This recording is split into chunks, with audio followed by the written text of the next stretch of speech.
Shalom and good morning, early morning from Los Angeles here in California on my way to Seattle, Washington to board our Alaska cruise. I'm Amir Tsarfati. Today is June 30th, 2026, excuse me.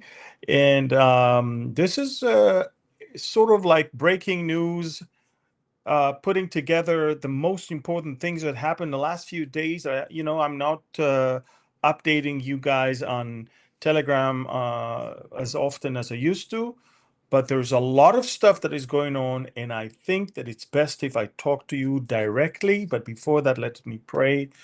Lord, I thank you for the technology that allows me to share.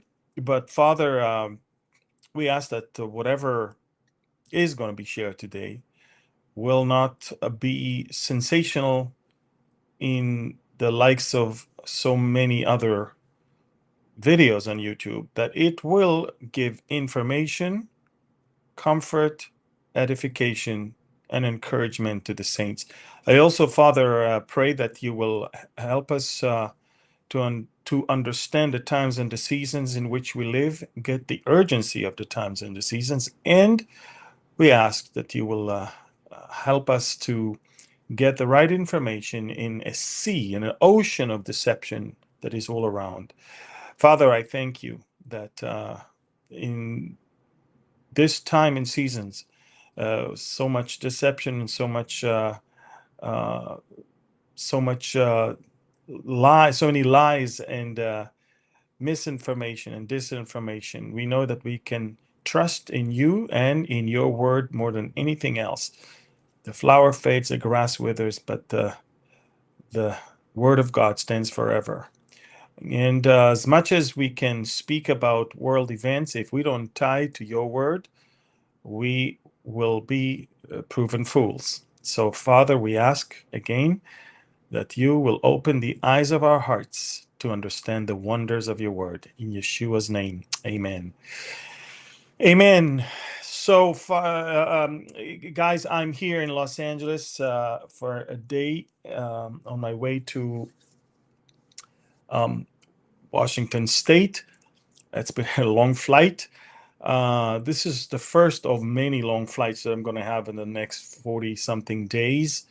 I'm going to speak on board the cruise. I'm going to speak in Spokane, Washington. I'm going to speak, and then I'm flying to Dubai to speak there. Then I'm flying to New Zealand to speak across New Zealand, then to Australia, across Australia, and then I get back home.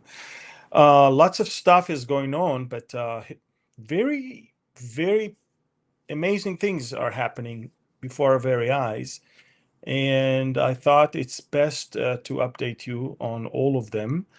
Not everything we see we like, but everything we see has to happen, and everything that happens for a reason, and God is allowing it to happen. So whether we like it or not, and by the way, that's one of the reasons I stepped out of Telegram, because I found myself emotionally invested into something that uh, literally made me sick.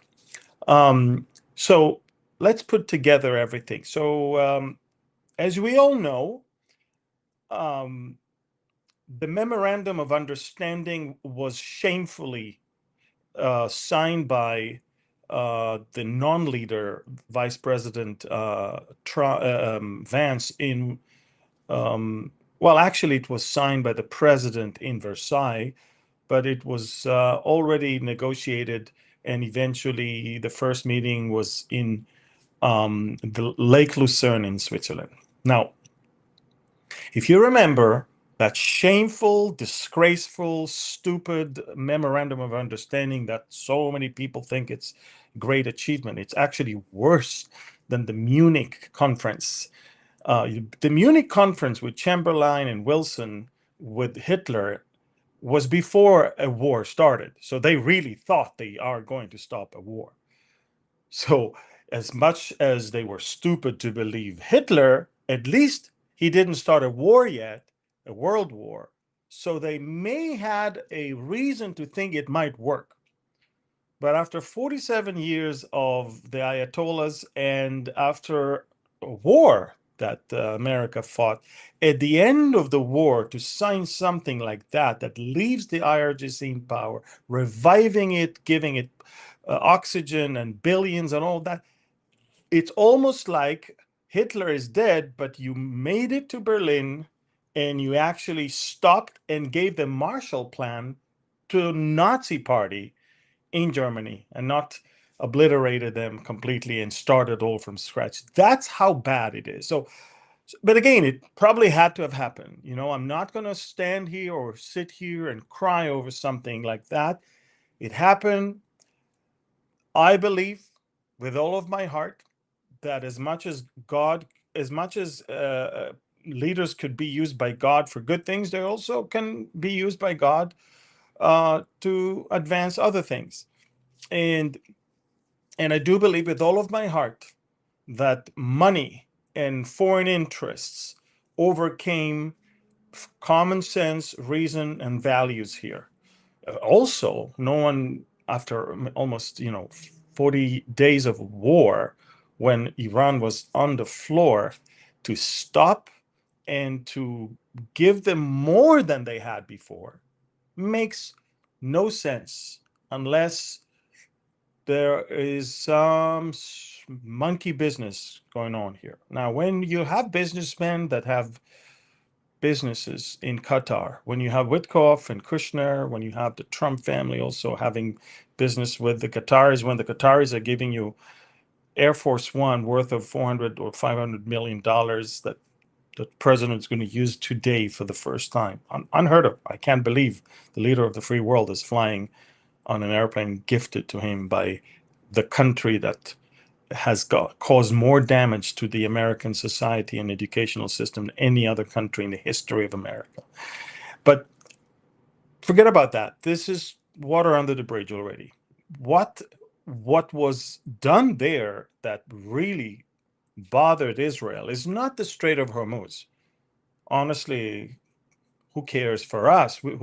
What we were shocked to find out is that Iran actually presented itself as the guardian of Lebanon, and part of the nuclear deal is actually that America is ordering Israel to pull out of Lebanon so we can actually give a lifeline to Hezbollah right now.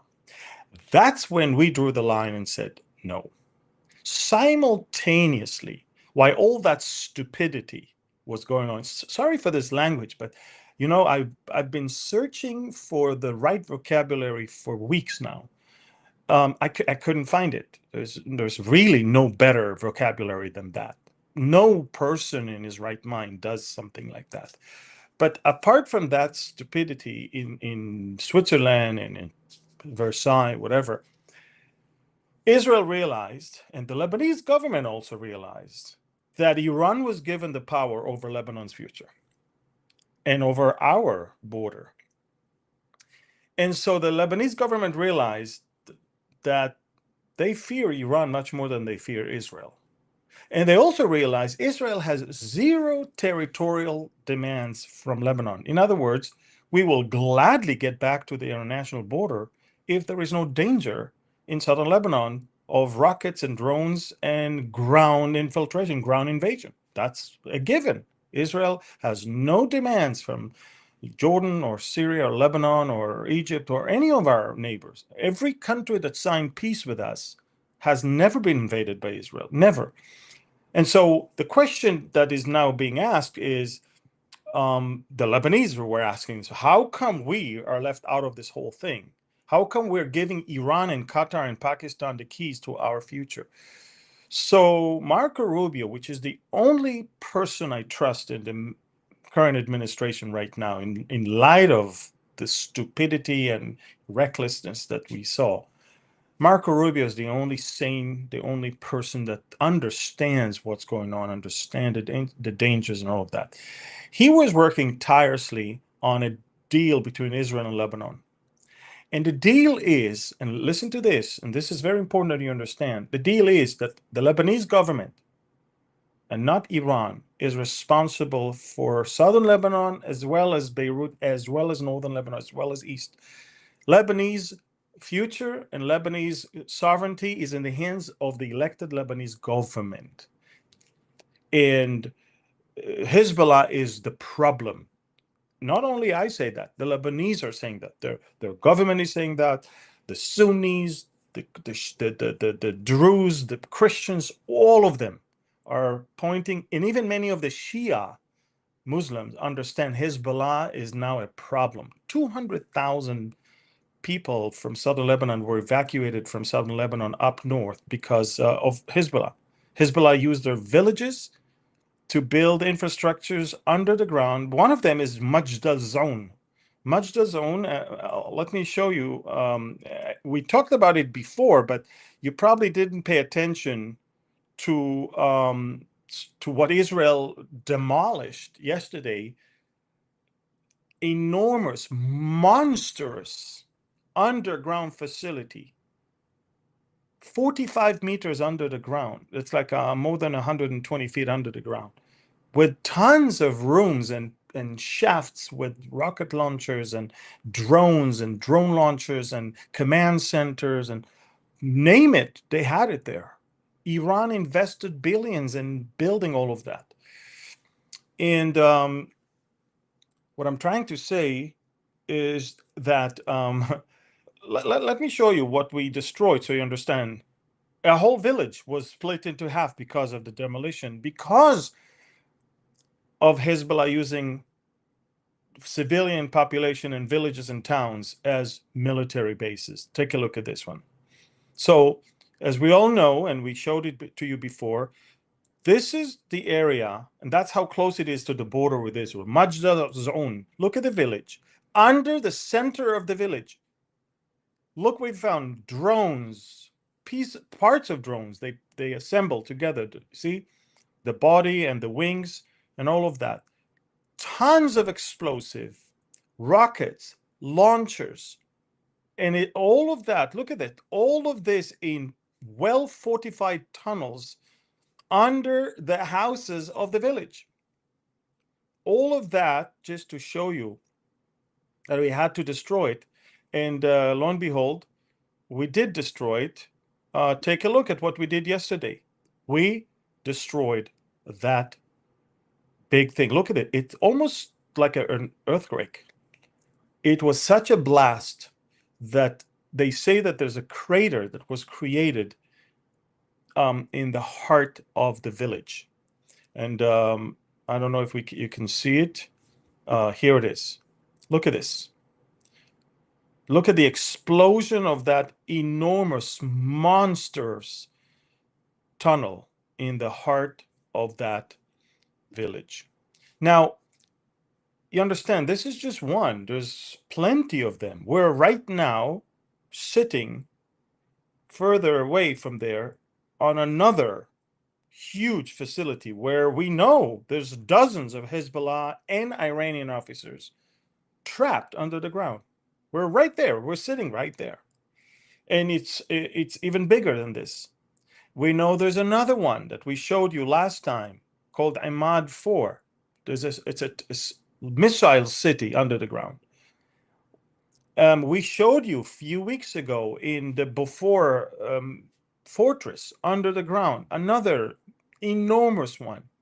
Hezbollah prepared for a ground invasion as well as assault from the air and also from the sea, by the way. And all of that investment of the IRGC, few kilometers away from our border. Israel right now is basically cleaning up wherever we are in the yellow area, but we actually need to clean more. And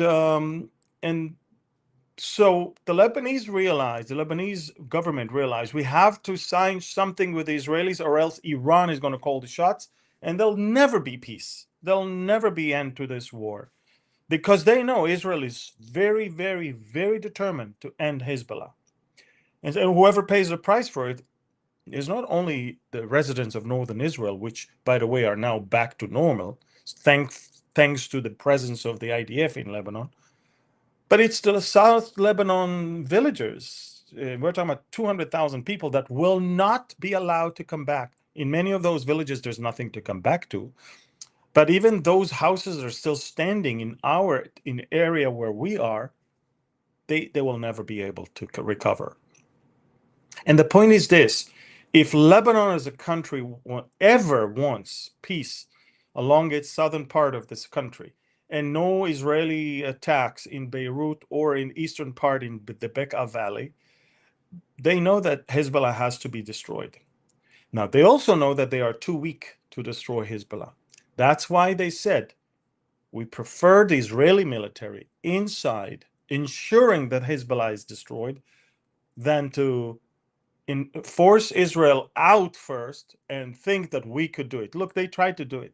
We already got in and got out under Biden in 2004, if you remember, and 24, if you remember.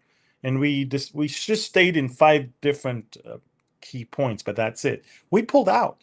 We were there already, and we pulled out. And Hezbollah immediately recovered, because whenever you're out, they are in. So my point is this: the Lebanese government decided, okay, I guess there's no other choice here but to sign with Israel something. And for the first time in the history, the Lebanese sovereign government is actually signing a paper that is saying that IDF, Israeli troops, can remain in southern Lebanon as long as there are any armed militias apart from the Lebanese armed forces, which is way beyond Hezbollah. It's Islamic Jihad, it's Hamas, if they have representation there, any other Palestinian faction, any person that holds weapon and threatens Israel that is not Lebanese military, is a good enough justification for Israel to stay there. And everybody understands that. And so the Lebanese government signed that, and that is a huge blow to Iran. And that's why Iran is now humiliating the United States president. They are not showing up to this talks in Switzerland. So the president just tweeted yesterday, Iran requested that we should meet in Doha, Qatar. No, Iran did not request that. You wanted that. The Iranians said, we're not going to meet with the Americans at all. And why? Because America is not, look how stupid that MOU was. Iran is now saying, one of the key things on the MOU that Israel has to pull out of Lebanon is not being implemented. Therefore, we're not even moving forward. So you understand that by allowing the Lebanese portfolio to be even an issue in the Memorandum of Understanding, America basically gave the power to any Hezbollah terrorist to close the Strait of Hormuz. Because anything that will be done to Israel that will cause Israeli retaliation can actually cause an Iranian reaction now that will close the Strait of Hormuz. And the Strait of Hormuz is now the biggest weapon in the hands of the Iranians, bigger than any nuclear weapon. Okay? And so this is the difference between the MOU, 14 points in the stupid MOU, and 14 points in the agreement between Israel and Lebanon, brokered by the United States Secretary of State Marco Rubio. And if you read carefully all and I have all of them, but I already posted them on Telegram, and you can find them. Basically, Israel will never pull out of southern Lebanon, because it's the way the 14 points are detailed are that we cannot move forward with any pulling out before Hezbollah is dismantled and before any others are dismantled. So as long as the Hezbollah is not disarming, Israel is still there. It's exactly what we're doing in Gaza. In Gaza, and you can clearly see the map in Gaza, so you understand. This is the map in Gaza. And in Gaza, look at what we found, by the way. We just destroyed 16 kilometers, 10 miles long system of tunnels on the Egyptian border. these are psychopaths. You have to understand, psychopaths. They use billions to build, and all of that is under mosques and schools, UNRWA clinics, and hospitals, all of those tunnels. And we are talking about tunnels with tons of rooms and control rooms and quarters, residential quarters for the terrorists to stay there for the longest time. And the way Israel had to deal with it, by the way, this is where a body of an Israeli soldier was kept for 10 years, in that tunnel. Now, the thing is this. Look at this, all of that. The thing is this, Israel, in order to dismantle this tunnel, had to pour 30,000 cubic meters of concrete. They show that Gaza children are swimming in concrete. Of course, when you put concrete in tunnels, and that's the concrete that we poured in, you can see, we poured, look at this. They'll never be able to restore this tunnel right now. But when you have to pour so much concrete, it comes out from every shaft that exists in houses in the surrounding area, and then it goes out to the street. By the way, that's a way to know where the shafts are. Okay, so basically, all I'm trying to say here is that the same goes with Gaza and Lebanon when it comes to Israel will stay until those terrorist organizations are dismantled. Now, the whole Board of Peace in Gaza was supposed to bring about the dismantling of Hamas, and Hamas wouldn't dismantle. Hamas says, no, we're not going to give up our weapon. So Israel every day, every single day, is making the territory that is left in the hands of Hamas smaller and smaller. And every day, we're killing more and more participants of the massacre, and more infrastructures are being destroyed under the ground and above the ground, and terrorists that are working to restore Hamas capabilities.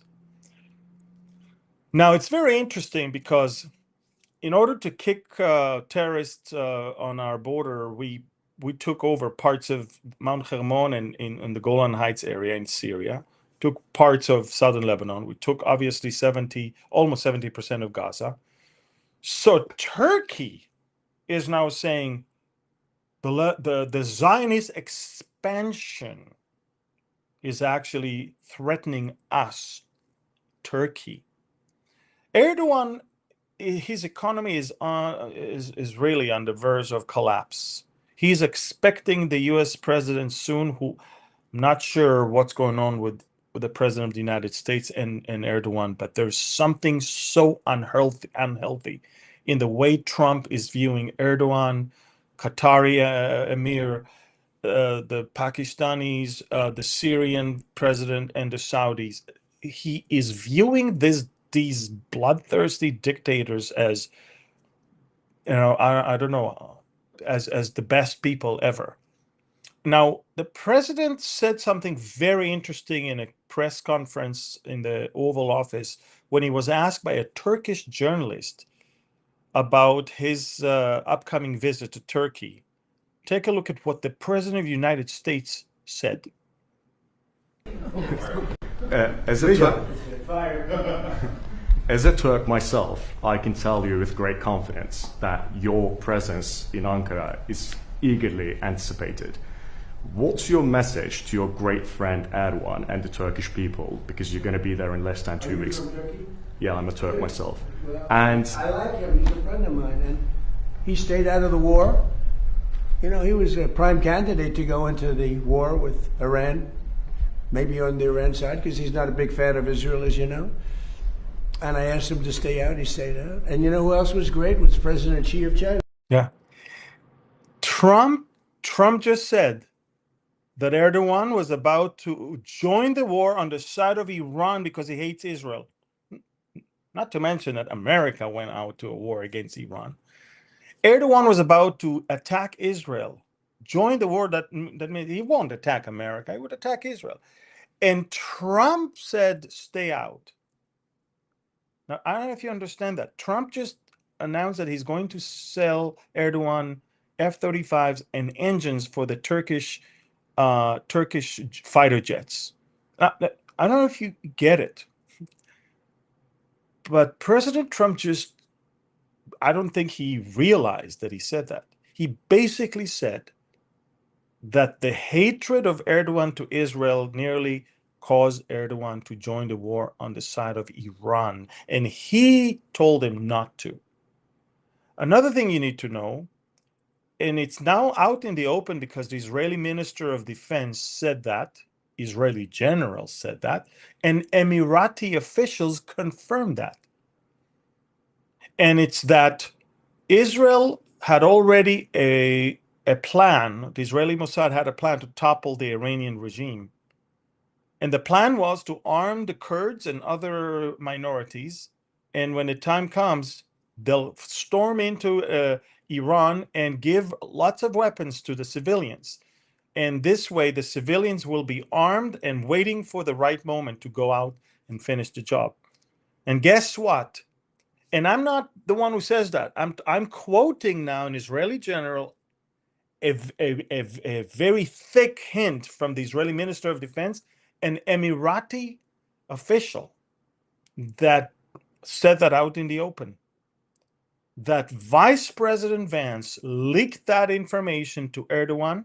When Erdogan heard that the Kurds, the ones he hates the most, are going to be armed by Trump, he immediately called Trump, and Trump told him, I'm going to hold it, but you're not going to join the war as well. And that's probably was the deal that Trump was just talking about. Guys, there was a plan to topple the regime. Erdogan foiled it by using Vance, or Vance foiled it by using Erdogan, basically. And the rest is history. America is now negotiating with terrorists with a regime that can only be likened to the Nazis, nothing less than that. And so it's amazing. Now, Erdogan just said something very amazing. Now listen to the rhetorics, because then I'll tell you that Israel is now fully ready for a war that might come from Turkey. It's something that who would think about that in the past. But look at what Erdogan said a couple of days ago.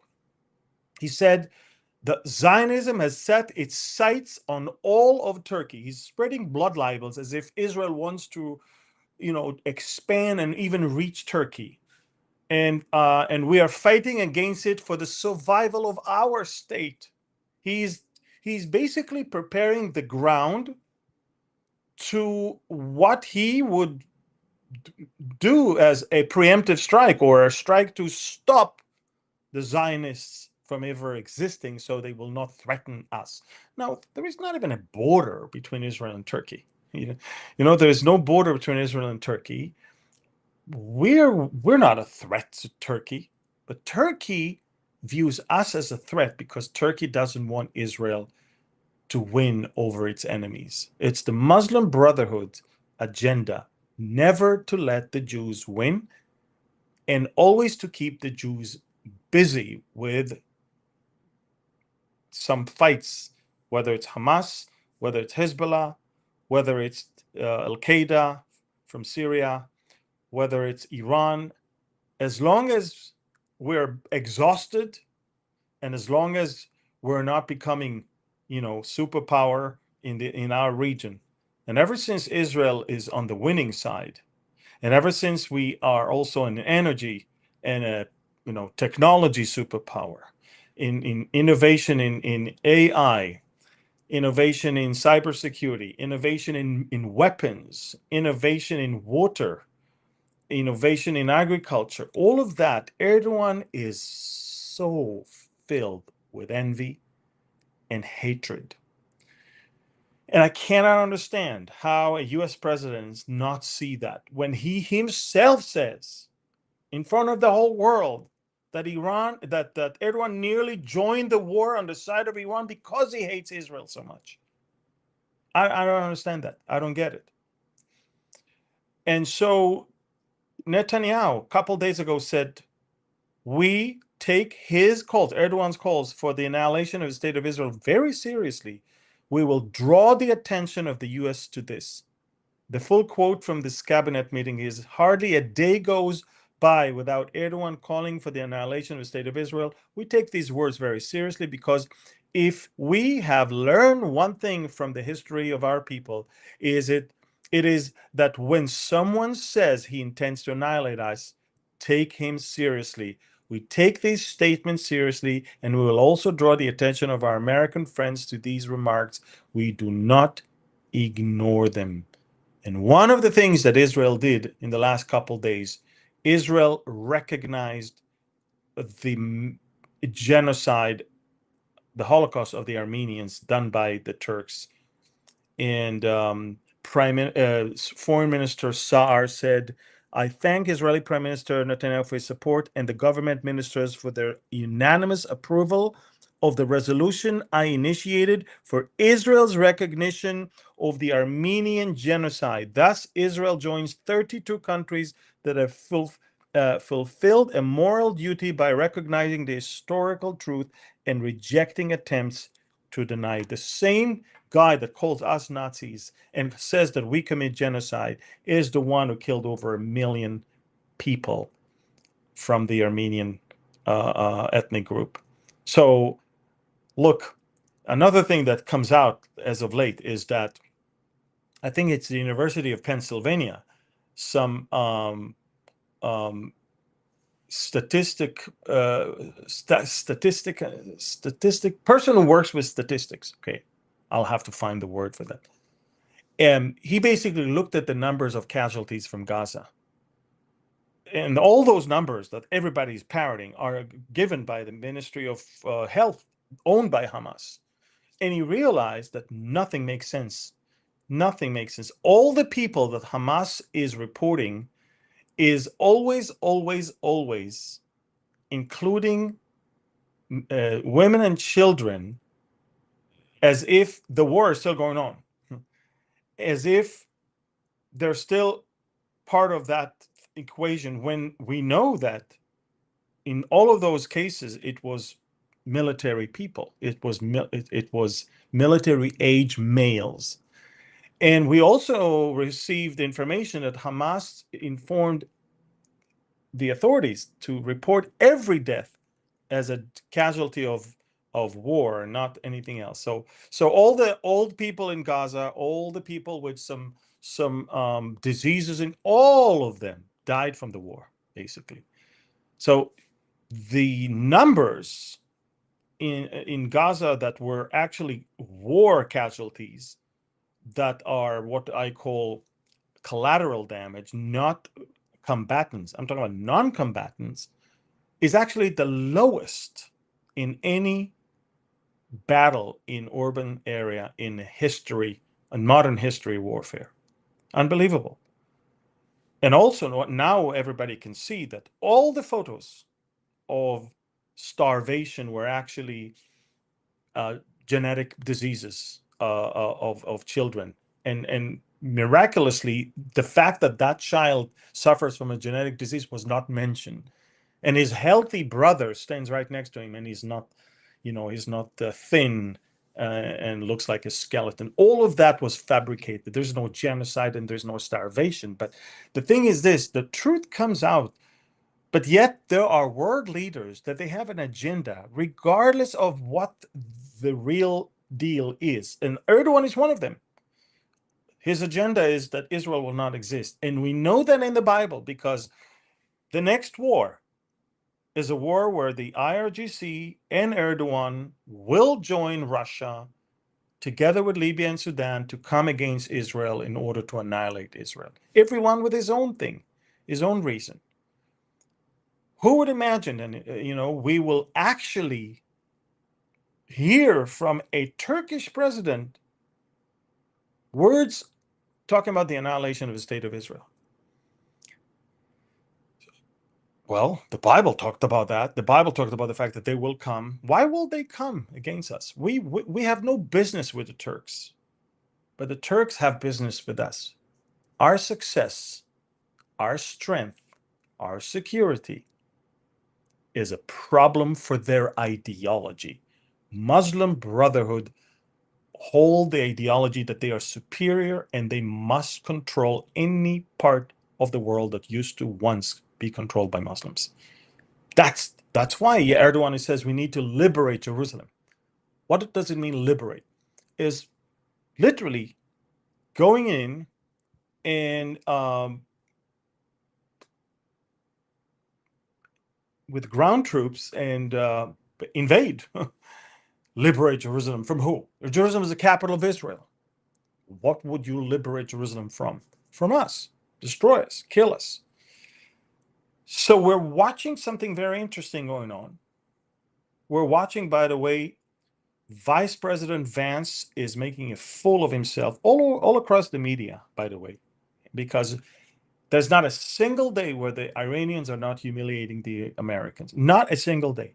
In every way possible, they are destroying the deterrence of the American forces and the American administration.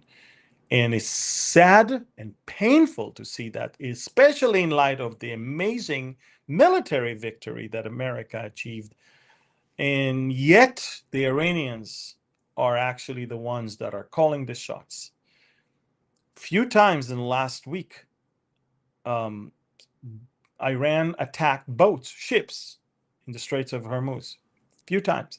America responded in a very limited way, in that none of that really I would say impressed the Iranians. You don't understand. Trump may want to reach the midterm with low oil prices and all of that, but the Iranians are not going to let the one who is responsible of killing their supreme leader, they're not going to allow him to win the midterms, or at least his people to win them. They'll do whatever they can to humiliate the administration and lower the chances for that ruling party right now to win in the midterms. And while they do that, Qatar is funding all the people that are now running, and we see a PSYOP, basically, an operation. The Democratic Party is becoming a shell for the Islamists and the socialists, and they're destroying America from within. And they're going to be the ones that will be elected into the U.S. Congress in a few months. The United States Congress, after the midterms, will be the most non-patriotic, un-American one. Unbelievable. And it breaks my heart, by the way, because I am an Israeli patriot, but I love America. I mean, America for me had values that we share that are far above and beyond just interests, okay? And I'm not sure what has bewitched the current administration. I mean, I have my theories, but all I know is that's not how Trump is going to win the midterms if he continue to let them make fool of himself. So, do I think that the MOU will eventually give birth to a nuclear deal? No. But I know one thing. Every billion that is going to be released will go to Hezbollah. Every billion that is going to come into the economy of Iran, because now they can export their oil, is going to not restore the welfare of the people of Iran, but the IRGC. That suicidal cult that is still ruling because somebody decided that it's a good thing to let them stay in power. So I just explained to you the difference between the MOU and the Israeli-Lebanese agreement. MOU is giving Iran the power. The agreement between Lebanon and Israel actually gives Israel and Lebanon the power to kick Iran, to leave Iran out, to keep the IDF in Lebanon indefinitely until Hezbollah is dismantled.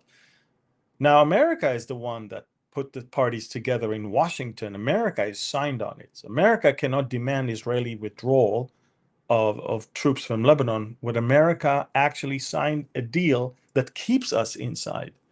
So now you have to explain that to the Iranians, that the IDF is not going to pull out of southern Lebanon. The Iranians are going to say, yep, in that case, we're not moving ahead. We're not moving ahead. We're going to give you problems with the Strait of Hormuz, which is their power. The Iranians already said the Strait of Hormuz is not going to be the same.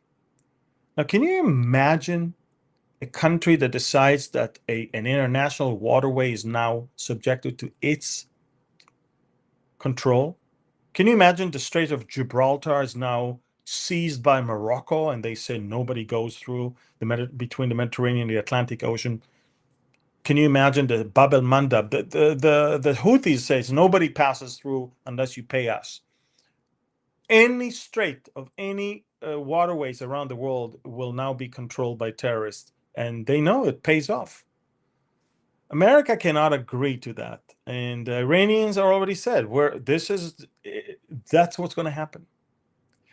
So, and the MOU is a stupid agreement crafted by stupid people with stupid outcome, whereas the agreement with the Lebanese government is smart one done by two elected governments that respect each other in a sense, and that understand also that Israel is not the problem, but Hezbollah is the problem, and Iran, the sponsor of Hezbollah, is the problem. That's it. You need to call it by name. You need to always understand that if you try to hide things, try to appease your enemy, it will always come back and bite you. Don't ever do that. So this is where we are now. A step closer to the Ezekiel war. Iran is emboldened and strong. Turkey is positioning itself as next to come against us. American administration that is destroying itself, which is so sad to see. And Israel is drawing the line and says, that's our red line.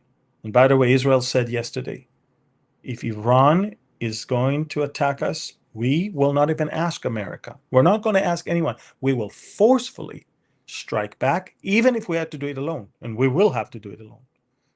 We're already working on all of our defense systems because we know that it's going to come, and maybe even America will not help us in intercepting any of the Iranian missiles. We know it's going to come. We understand we're going to have to stand alone here. And we understand that America wants business as usual, where you cannot have business as usual with a terrorist organization like the IRGC. So this is the update. I gave you a lot of information. Please, if you can, share it. And of course, I want to remind you this one, of course.